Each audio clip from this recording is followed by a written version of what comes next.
Now, sports from the FNBO Sports Desk. FNBO, the great big small bank.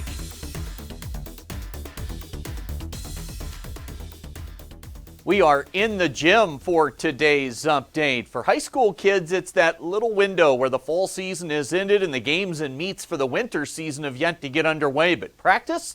Yeah, we're talking practice, and that's underway. This is the first full week of workouts for winter sports athletes. Saw both basketball teams at Scottsbluff for a few minutes on Thursday. Boys head coach Scott Golian has plenty of key guys to replace off last year's team. I guess the last time we probably went through this was right after COVID. We lost pretty much our whole senior class, and those guys were the ones that were playing with Josiah Diolis and Sam Clarkson and those guys. And so the next year after that, we were pretty much starting over. We're not quite that starting over, but we got just a couple guys returning. So that adds a layer of, I guess, a challenge. Our standards don't change. I think our standards for how we play and the way we carry ourselves will never change. But expectations as far as if you're talking getting to the state tournament or whatever, I just think that's an end goal.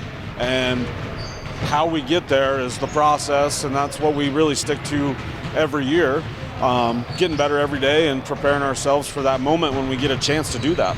Sophomore Nate Kelly, the top returner from last year's squad. Carter Reisig, another locked-in starter. 3 Fridays from now is opening night, and there's plenty of work to be done. We got to implement a lot of stuff. We got to develop guys and get them ready. We got a lot of guys that haven't played varsity basketball or significant minutes in varsity basketball, so trying to get them ready for that speed and that type of competitiveness. Now over on the girls' side for Scottsbluff, there's a change at the top with Bearcat alum and former assistant coach Hattie Burford taking over now as head coach. Scottsbluff brings back Paige Horn. She committed to Omaha yesterday along with fellow starter from a year ago Marley Lockemer. I'm really excited. Yeah, it's been fun getting the girls in here and finally doing some basketball stuff, and so we're looking forward to it. Burford trying to put some building blocks for her program in place that she hopes carry over to the game floor.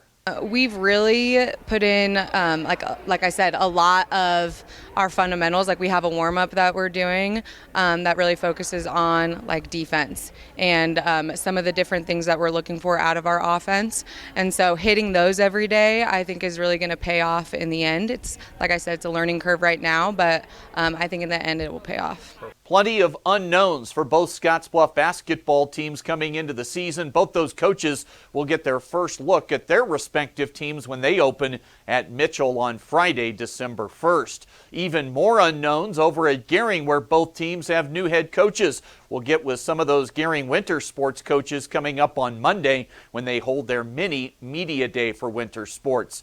Basketball this weekend for WNCC will again have the Cougars out on the road. Same location this time around with both teams heading to Powell, Wyoming.